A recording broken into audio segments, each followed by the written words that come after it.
Assalamualaikum warahmatullahi wabarakatuh dan selamat siang teman-teman semua dan juga Bapak Ibu dosen. Pada kesempatan kali ini kami dari kelompok 6 izin untuk melakukan presentasi mengenai materi perilaku kolektif dan gerakan sosial. Nah,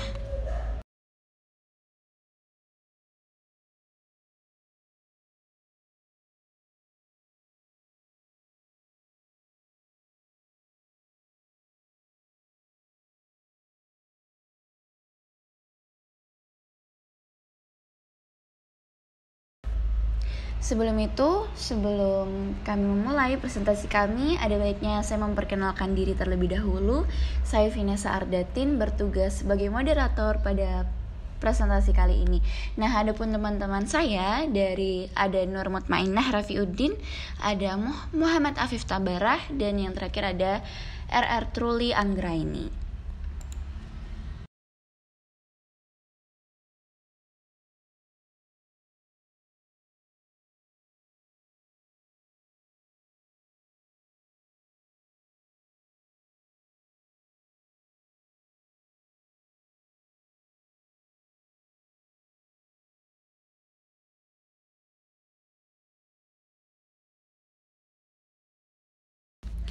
Baik, tanpa berlama-lama mungkin kita bisa langsung masuk kepada pendahuluan dari materi perilaku kolektif dan gerakan sosial. Dengan berlangsungnya perubahan sosial yang begitu cepat dan kemudian bergerak secara simultan dengan makin kompleks serta lengkapnya kebutuhan masyarakat, maka hal ini berdampak pada munculnya beragam kelompok yang memiliki latar belakang serta tujuan yang berbeda. Nah, kondisi seperti ini, teman-teman, semakin terasa dalam beberapa dekade terakhir ini, terutama sejak terjadinya berbagai konflik serta pertikaian baik pada tingkat kelompok dan organisasi maupun konflik yang terjadi antara negara yang ternyata hal tersebut berdampak besar bagi lahirnya aneka rupa gerakan sosial dan perilaku kolektif lainnya. Nah, untuk membahas lebih lanjut mengenai perilaku kolektif dan gerakan sosial yang mempengaruhi perubahan besar di suatu wilayah, akan lebih lanjut kita kulik pada kesempatan kali ini.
Nah, berkaitan dengan pendahuluan yang telah saya bacakan dan juga saya jelaskan, pada kesempatan kali ini kita akan membahas 4 poin penjelasan, yaitu yang pertama dari mengenai definisi gerakan sosial dan perilaku kolektif, kemudian tipe gerakan sosial, jenis gerakan sosial dan isu dan solusi-solusinya. Nah, untuk materi pertama akan dijabarkan nantinya oleh Saudari Innah atau Nur Mutmainnah. Untuk materi yang kedua mengenai tipe gerakan sosial dan jenis gerakan sosial akan dijelaskan oleh Saudari Truli Anggraini. Dan untuk isu dan solusi akan dijelaskan oleh Muhammad Afif Tabarah dan juga saya sendiri Vinesa Ardatin. Baik, saya rasa tanpa berlama-lama mungkin saya langsung mempersilahkan kepada seluruh pemateri yang akan menjelaskan materinya masing-masing secara berkelanjutan. Silahkan teman-teman, waktu dan layar saya persilahkan.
Terima kasih atas kesempatan yang telah diberikan. Kali ini saya akan menjelaskan mengenai definisi gerakan sosial dan juga perilaku kolektif. Yang pertama, gerakan sosial. Dalam referensi sosiologis dikenal adanya berbagai pendapat yang dikemukakan oleh para sosiolog yang terkait dengan pengertian tentang apa sesungguhnya yang dimaksud gerakan sosial. Cohen menjelaskan bahwa gerakan sosial adalah gerakan yang dilakukan oleh sejumlah orang yang sifatnya terorganisir dengan tujuan untuk merubah atau mempertahankan sesuatu unsur tertentu dalam masyarakat yang luas. Perubahan itu dapat bermacam-macam, bisa ekonomi, politik, dan sebagainya. Selanjutnya yaitu perilaku kolektif. Smelser mendefinisikan perilaku kolektif sebagai mobilisasi atas dasar suatu keyakinan yang meredefinisikan kembali aksi-aksi sosial. Menurut Harber, sebagaimana dikutip oleh Smelser, perilaku kolektif itu adalah suatu gerakan sosial atau social movement yang dilakukan secara kolektif untuk menata kehidupan yang baru.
Baik, saya Rara Turule Anggraini. Kali ini akan menjelaskan pada tipe gerakan sosial.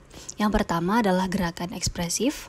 Dalam masyarakat yang sudah maju dan modern, individu acapkali ingin mengungkapkan atau mengekspresikan berbagai keinginannya untuk mendapatkan perhatian dan simpati publik. Yang kedua adalah gerakan regresif, di mana tipe gerakan sosial ini sengaja dilakukan oleh sekelompok orang dengan tujuan untuk mengembalikan apa yang ada sekarang ini ke dalam sebelumnya. Yang ketiga adalah gerakan progresif. Bagi mereka yang terlibat dalam gerakan ini, pada dasarnya bertujuan untuk meningkatkan taraf hidup serta kesejahteraan kelompok tertentu dalam masyarakat.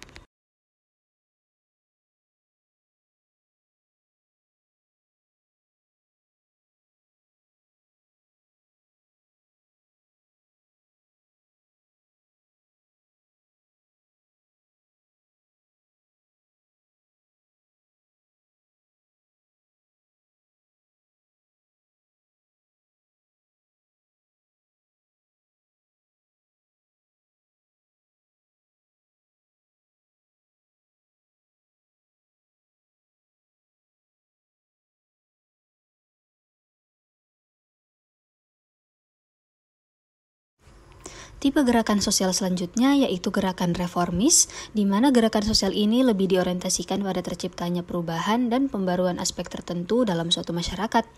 Yang kelima, gerakan revolusioner, di mana menuntut lebih jauh hingga dilakukan perubahan bersifat total dan radikal terhadap seluruh aspek kehidupan manusia dan tatanan sosial yang ada. Dan yang terakhir adalah gerakan utopian, di mana dilakukan oleh sekelompok orang dengan tujuan untuk membentuk suatu lingkungan yang dianggap ideal dan baik bagi mereka.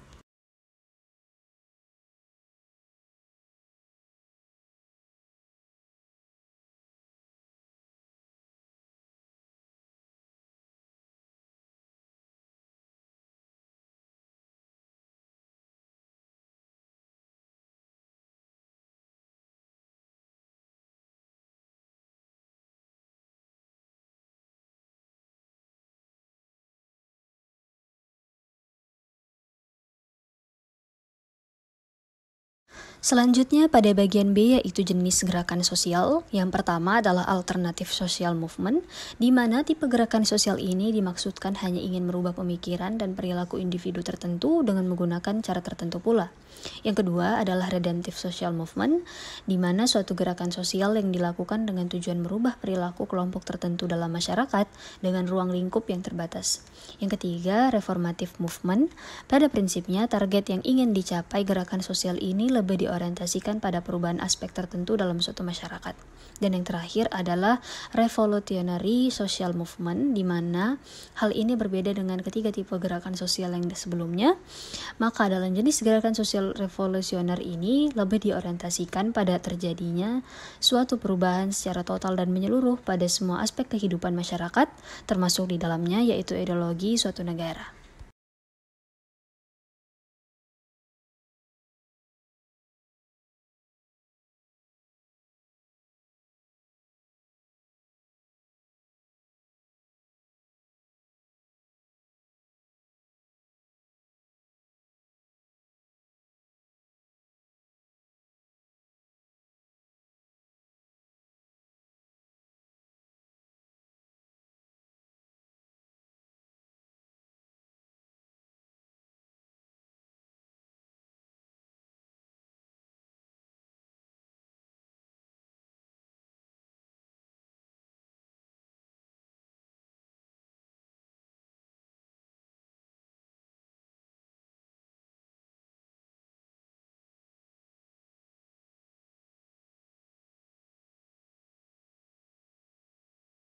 Baik, saya Muhammad Afif akan menjelaskan mengenai contoh kasus dari perilaku kolektif dan contoh kasus dari gerakan sosial. Yang dimulai dari contoh kasus perilaku kolektif. Yang pertama ada tindak kenakalan. Suatu kelompok yang didominasi oleh orang-orang yang nakal umumnya suka melakukan sesuatu hal yang dianggap berani dan keren walaupun bagi masyarakat umum itu tidak baik. Contoh penyimpangan kenakalan bersama yaitu aksi kebut-kebutan di jalan, mendirikan geng yang suka membuat onar, menggoda dan mengganggu wanita yang melintas, coret-coret tembok, dan sebagainya. Yang kedua ada tawuran atau perkelahian antar kelompok.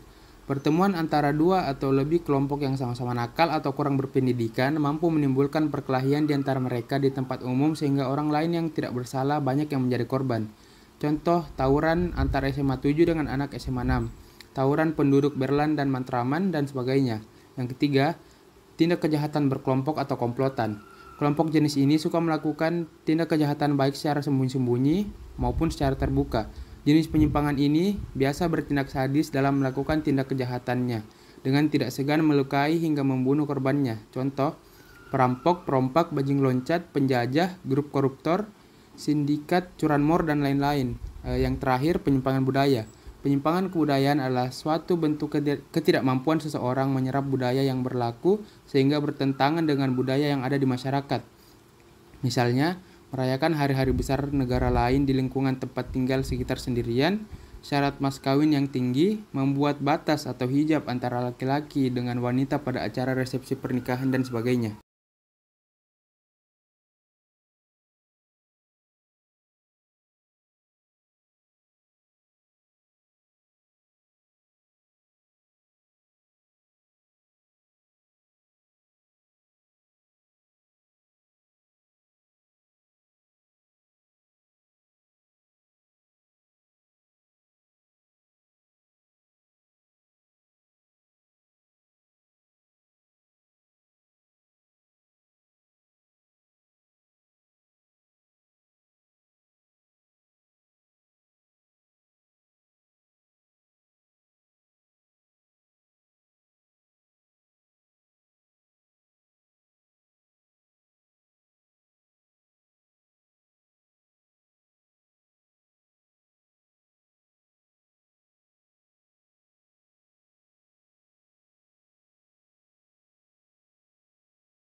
Baik, untuk poin selanjutnya itu gerakan sosial.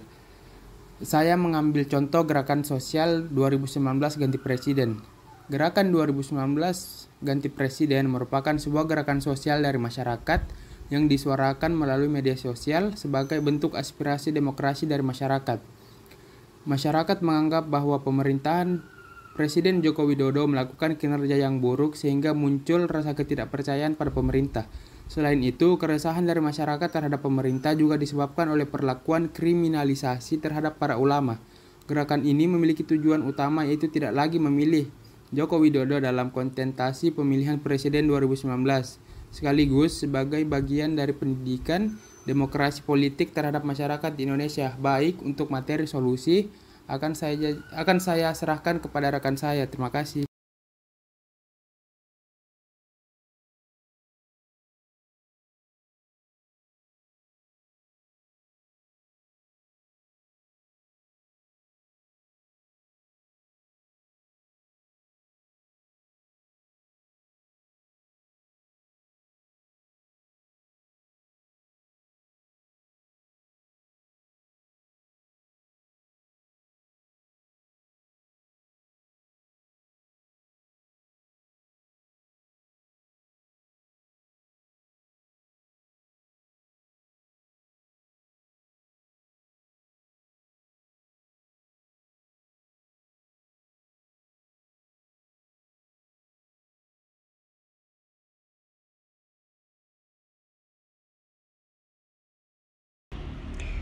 Baik, oke, mungkin tanpa berlama-lama, saya Vanessa Ardatin izin menjelaskan mengenai solusi dari permasalahan yang terjadi di akhir-akhir dekade ini mengenai perilaku kolektif dan juga gerakan sosial seperti itu.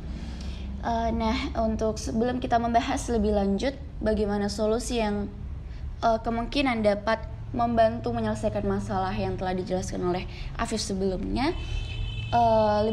lebih baiknya saya menjelaskan terlebih dahulu mengenai beberapa hal yang menyebabkan terjadinya permasalahan, pertentangan atau konflik yang berujung pada kerusuhan, khususnya dalam perilaku kolektif dan juga gerakan sosial yang terjadi dalam setiap masalah-masalah yang timbul di lingkungan masyarakat akhir-akhir ini. Oke, jadi yang pertama adalah seperti yang tertera pada layar, adanya prasangka sosial. Oke, baik. Prasangka perlu diketahui teman-teman bahwa prasangka ini merupakan fenomena yang terjadi antar kelompok yang cenderung berkonotasi negatif.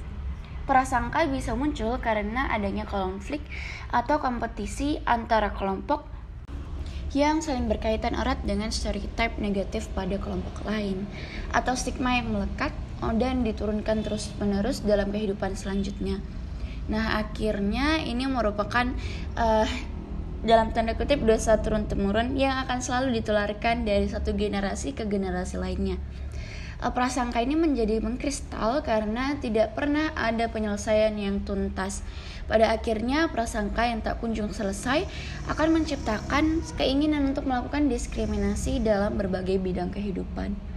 Akan muncul konsep in-group dan out-group yang menganggap kelompok dan orang-orang yang seide dan seideologi sebagai kelompok yang benar, dan sebaliknya orang yang tidak seide sebagai ancaman bagi dirinya. Sebagaimana yang terungkap dalam investigasi dari Gatra bulan Agustus tahun 2021 tentang banyak bermunculan panglima cilik dari komunitas Islam atau putih maupun Kristen atau merah di dalam kerusuhan Ambon. Akibat dari konflik ini yang terus-menerus dan semakin meneguhkan anggapan atau persepsi yang negatif di antara mereka. Oke, mungkin ini sekalian contoh yang saya berikan. Nah, yang kedua, teman-teman, itu hal-hal yang menyebabkan kerusuhan atau masalah dalam perilaku kolektif dan gerakan sosial itu dapat disebabkan oleh fanatisme yang berlebihan dan keliru. Pertentangan antara kelompok bisa muncul bila terjadi pandangan yang mengagung-agungkan kelompoknya, namun menganggap rendah kelompok lain, seperti itu. Akhirnya segala hal yang menyangkut kelompok lain dianggap sebagai sesuatu yang negatif atau bahkan lebih jauh lagi dianggap sebagai musuh yang tidak harus dihormati. Akhirnya, pandangan negatif tersebut akan menjadi bibit permusuhan antar kelompok. Sebagaimana diungkapkan oleh Jaimun tahun 1999, diistilahkan sebagai klaim kebenaran yang didasarkan atas keyakinan membabi buta terhadap hasil interpretasi atas teks ajaran agama. Hal tersebut karena klaim kebenaran akan mengarah pada munculnya konflik antar pemeluk agama yang bisa meluas pada konflik pada wilayah kehidupan yang lain. Nah, yang ketiga teman-teman, yaitu masalah yang terjadi mengenai perilaku kolektif dan gerakan sosial itu disebabkan oleh kurangnya komunikasi. Nah, suatu pertentangan atau permusuhan kadangkala ya disebabkan karena ketidaklancaran dalam berkomunikasi pesan. Pesan ditangkap oleh orang lain sebagai sesuatu yang berbeda dengan yang sebenarnya diinginkan oleh pemberi pesan. Nah, akhirnya akan terjadi kesalahan persepsi akan maksud pesan tersebut yang berlanjut dengan ketegangan di antara pemberi dan penerima pesan. Begitu pula dalam kehidupan bersama, suatu ketegangan akan terjadi bila suatu hal yang dikomunikasikan oleh kelompok tertentu dipersepsikan keliru oleh kelompok yang lain.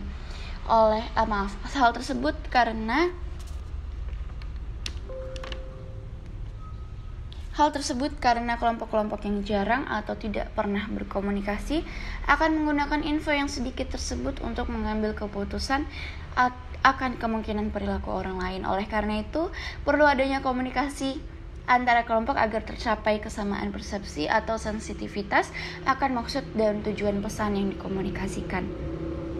Berikutnya, karena adanya pencampur adukan kepentingan agama dan kepentingan sosial politik ekonomi. Nah, kepentingan agama memang tidak dapat dilepaskan dari faktor-faktor lain yang melingkupinya. Menurut sejarah masa lalu, agama tidak dapat dipisahkan dari kepentingan-kepentingan lain.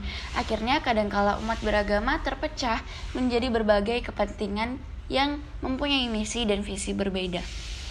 Akhirnya, apabila muncul ketegangan di antara berbagai kepentingan, tidak dapat melepaskan diri dari atribut kepentingan politik atau bahkan ekonomi yang disandangnya. Apalagi kekuasaan politik berarti mempunyai kekuasaan yang lebih dibanding yang lain. Hal ini seringkali menimbulkan pertikaian dalam kehidupan beragama. Seperti itu, teman-teman. Nah, yang terakhir yaitu mengenai terakumulasinya permasalahan sosial ekonomi seperti kemiskinan, meningkatnya pengangguran, dan tidak stabilnya harga kebutuhan pokok yang tidak terselesaikan dapat pula menjadi pemicu dasar kerusuhan apabila dikaitkan dengan persoalan SARA. Nah, hal tersebut bisa menjadi precipitating factor atau event yang ampuh dalam memunculkan kerusuhan.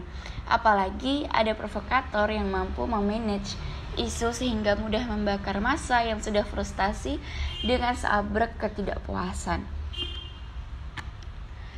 Nah, mungkin demikian dari hal-hal yang menyebabkan terjadinya permasalahan atau pertentangan konflik yang berujung pada kerusuhan dalam perilaku kolektif dan juga gerakan sosial.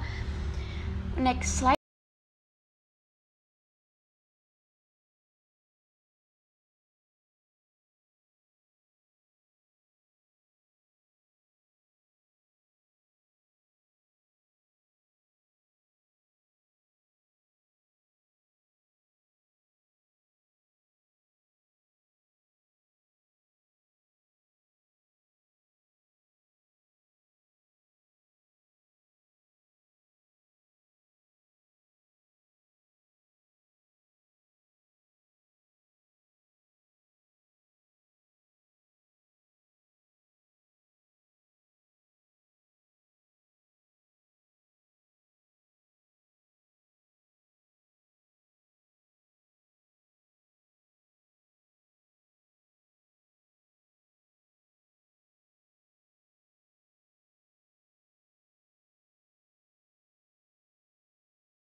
sosial.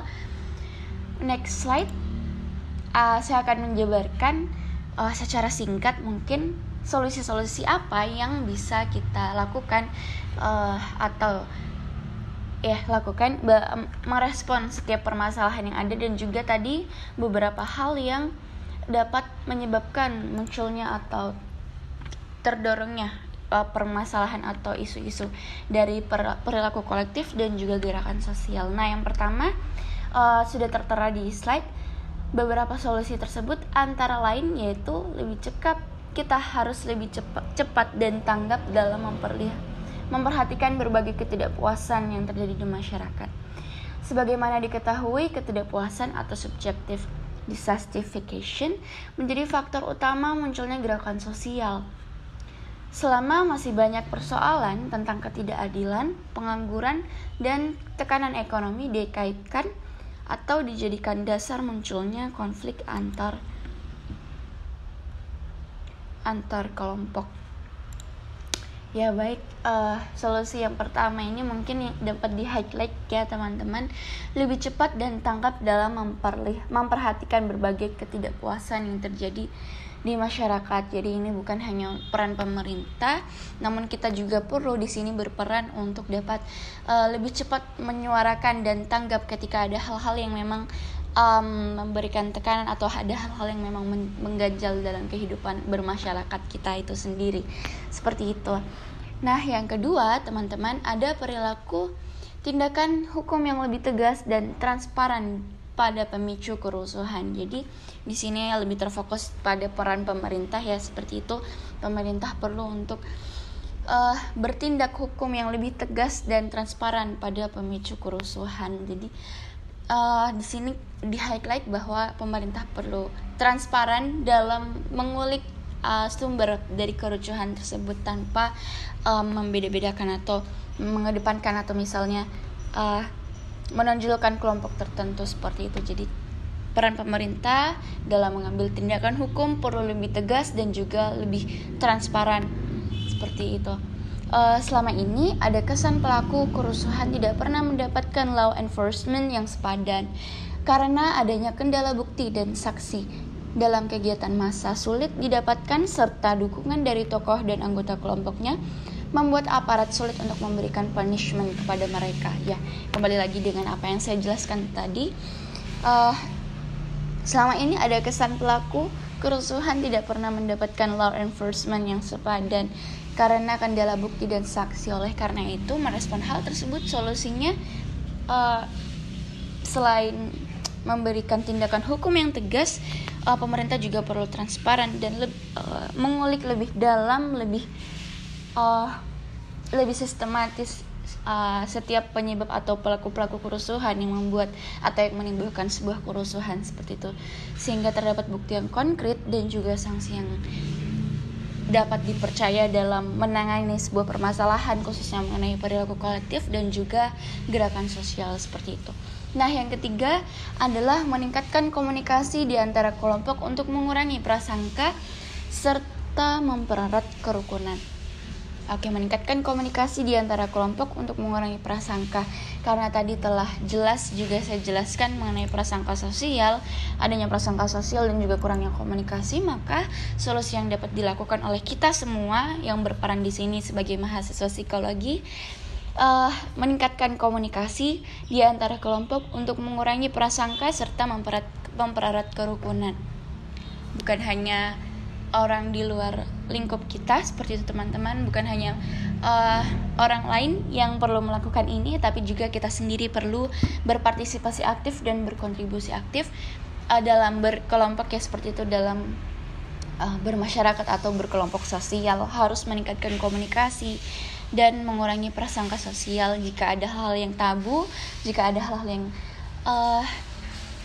miskomunikasi, maka sebagai mahasiswa, sebagai pembelajar mandiri dan dewasa yang telah memahami tadi semua yang saya telah jelaskan, bahwa kita perlu meningkatkan komunikasi. Komunikasi itu merupakan hal yang penting, maka dalam berkelompok, dalam berinteraksi, kita perlu meningkatkan komunikasi kita untuk mengurangi setiap prasangka, dan tentu kita perlu mengurangi prejudice kita atau kemudahan kita dalam berprasangka, seperti itu teman-teman. Saya rasa juga ini merupakan kode etik sebagai mahasiswa psikologi, mengurangi prasangka ya, untuk mempererat kerukunan. Itu tujuan dari solusi dari permasalahan kolektif dan gerakan sosial. Komunikasi ini dalam bentuk dialog interaktif secara kontinu dengan tujuan untuk membangun kesadaran sebagai bagian dari masyarakat plural, kegiatan bersama untuk membangun rasa percaya diri di antara kelompok, serta refleksi dan renungan kebersamaan untuk mensikapi perbedaan fisik kehidupan. Ya, komunikasi yang dilakukan adalah komunikasi interaktif atau bisa disebut dengan asertif, seperti itu. Nah, kemudian poin yang terakhir, kesadaran dari para pemula kelompok untuk tidak menjadi konflik sebagai alat politik. Hal ini memang tidak mudah karena politik berarti kekuasaan dan fanatisme kelompok merupakan kendaraan politik yang paling ampuh untuk mendapatkan kekuasaan. Padahal sebagian besar masyarakat tergolong pada masyarakat level bawah yang mengedepankan emosi pada para pemimpinnya, ditambah dengan kurang mampuan mengulas konflik dengan lebih bijak dalam tatanan wacana, sehingga mudah sekali digiring pada aksi brutal untuk mempertahankan kelompoknya atau pemimpin. Oleh karena itu, pemimpin kelompok diharapkan mengurangi perannya dalam politik atau tidak memunculkan pendapat yang sudah dirasuki oleh kepentingan politik. Selain itu, menumbuhkan suasana yang sejuk serta tidak menguatkan klaim kebenaran yang mengarah pada fanatisme yang keliru.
Oke, mungkin demikian solusi yang dapat saya sampaikan merespon setiap permasalahan yang terjadi dalam konteks perilaku sosial dan gerakan sosial ini. Saya sebagai moderator yang juga memandu presentasi kali ini, izin untuk mengakhiri presentasi kami dari kelompok 6. Sebelum itu, saya akan memaparkan daftar pustaka yang sudah tertera dalam layar slide berikut. Ya, mungkin sekian dari kelompok 6, kurang lebihnya mohon dimaafkan. Wassalamualaikum warahmatullahi wabarakatuh.